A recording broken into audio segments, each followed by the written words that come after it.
Hey everybody, this is Denz and Zach.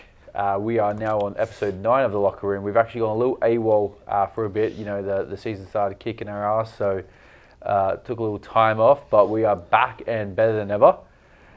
How's things? Good, man. I mean, yeah, we've got a new look roster. You know, the beginning of the season didn't really go to plan too much. But yeah, I mean, here we are now to talk about it all, so give people the insight they want. So yeah, as you said, it was a little speed hump in our journey for the 2024 season. Since probably last time we spoke about this in The Locker Room, we've now made an executive decision to drop cap and pick up Asim. So how's the team kind of dynamic been since Asim's been on board? And maybe share a little bit of the reasons without going too in depth of why we made the change. yeah, I mean, to talk about the change first, I think our productivity of practice wasn't where we needed it to be to consistently improve and compete with the best teams in the game. You know, I think practice shows the first signs of trouble, and for our practice to be so bad, that's something we've never experienced as a coach and GM. Our teams have always done well in practice, sometimes a little bit too well. A little bit too good. Yeah, as many people know, we'd win a lot of scrims.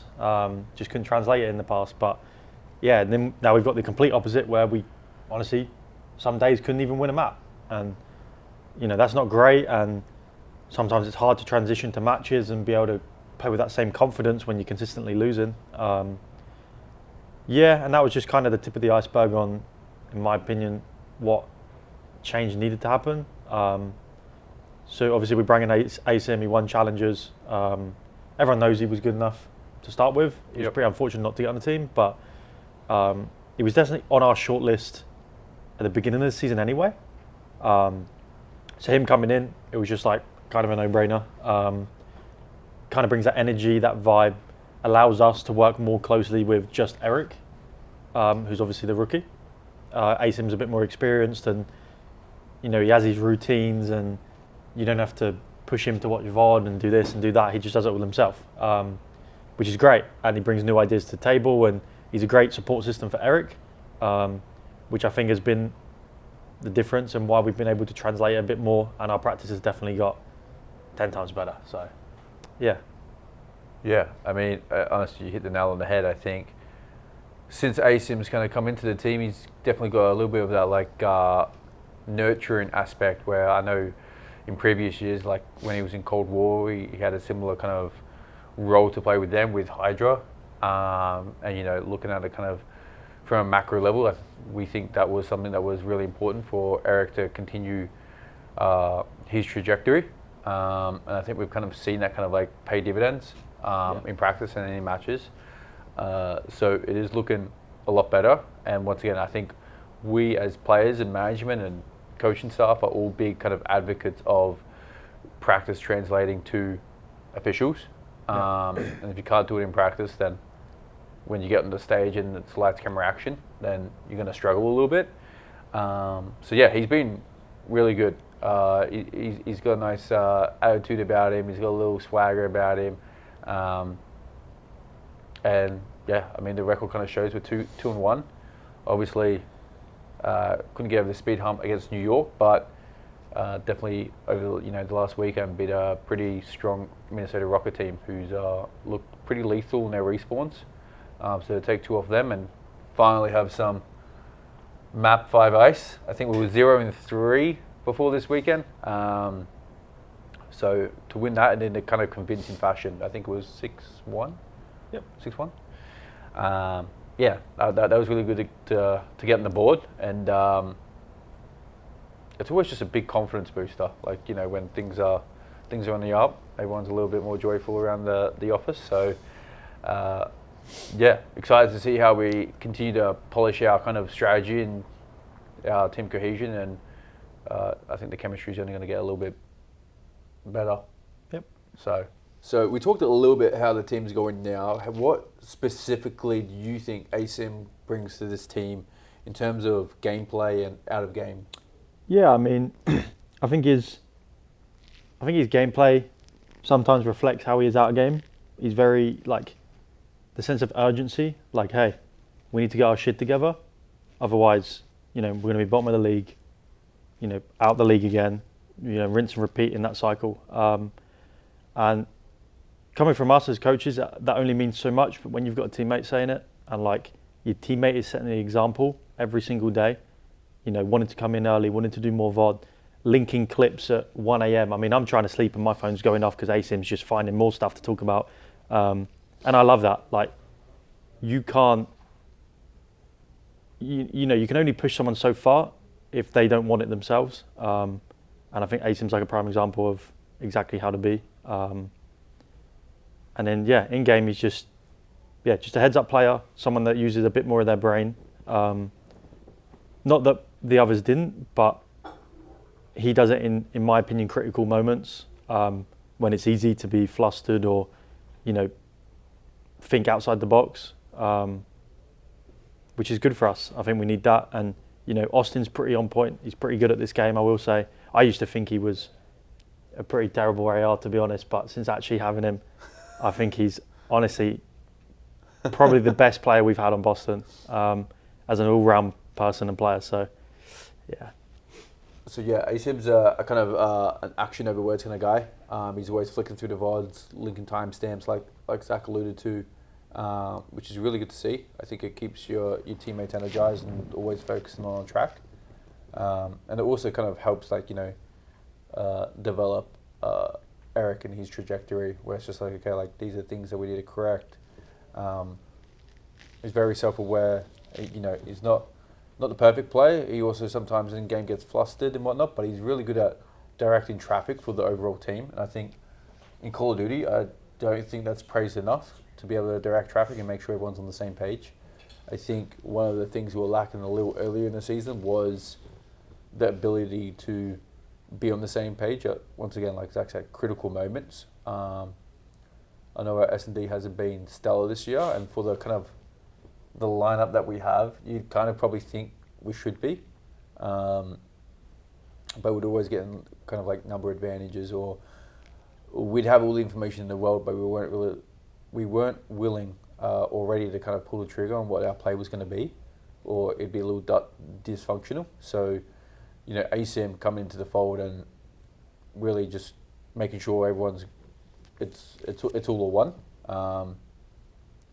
has been very helpful, especially in the respawns. I think we're 4-1 in hard points. And that's against good hardpoint teams as well.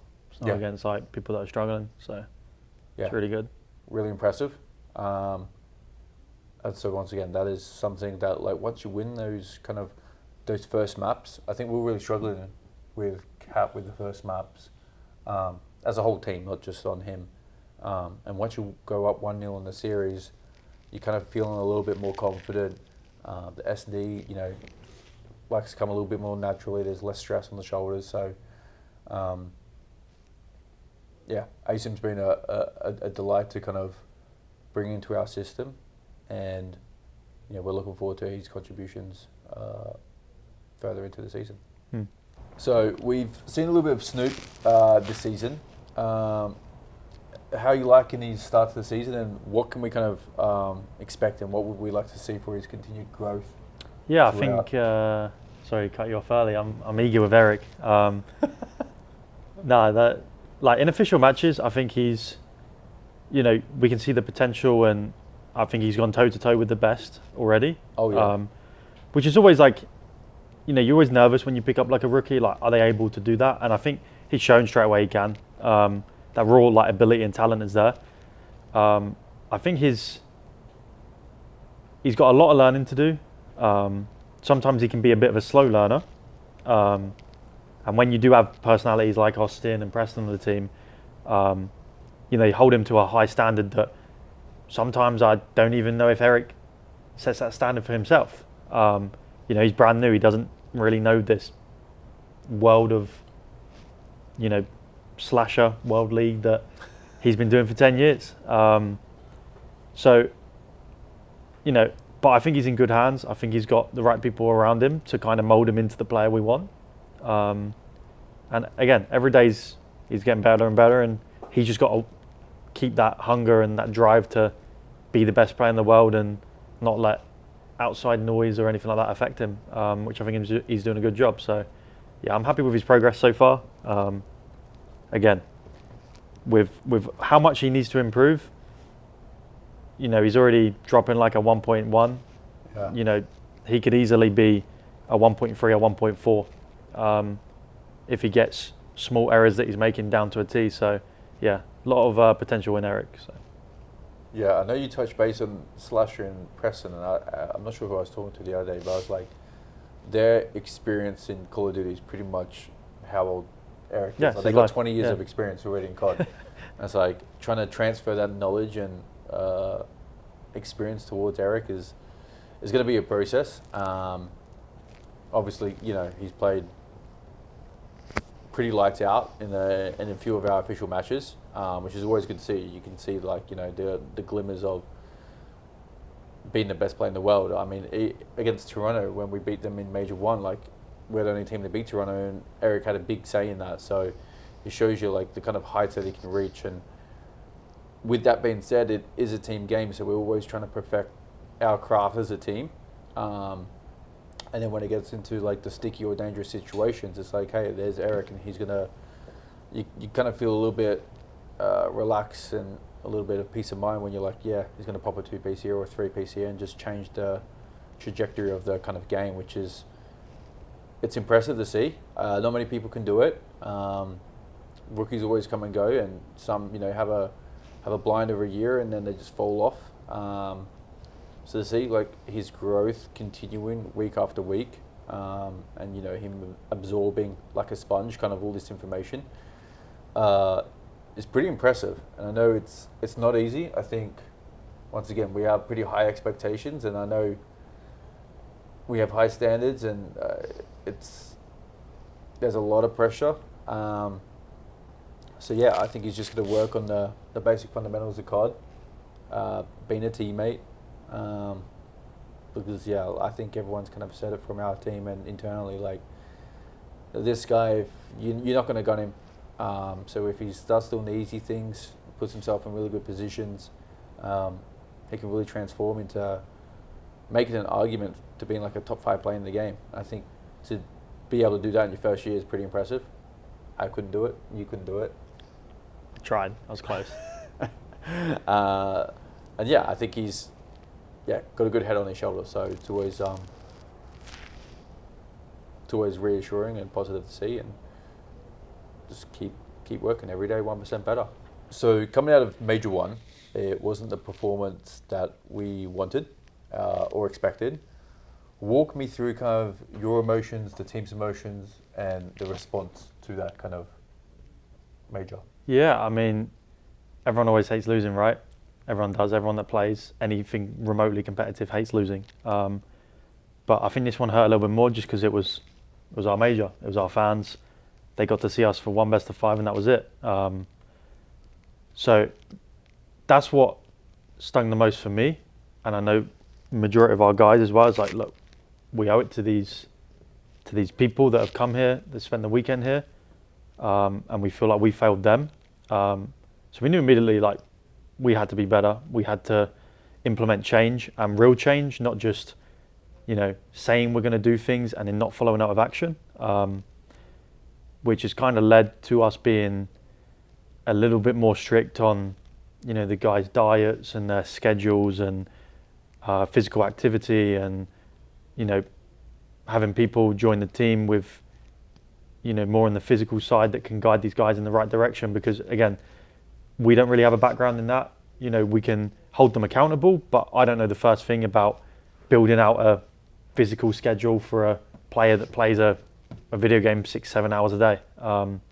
So we've got help, and we, you know, I'm not expecting it to be sunshine and rainbows from here on out, because, you know, there's teams like FaZe and Toronto, they've been doing this for months, for years, and they've seen real success from it. So we're going to keep cracking away and work every day on being 1% better. because that's what you can do, and just bring the good vibes and the good attitude and the mindset to the team room every day as a collective unit, and see what we can do from that.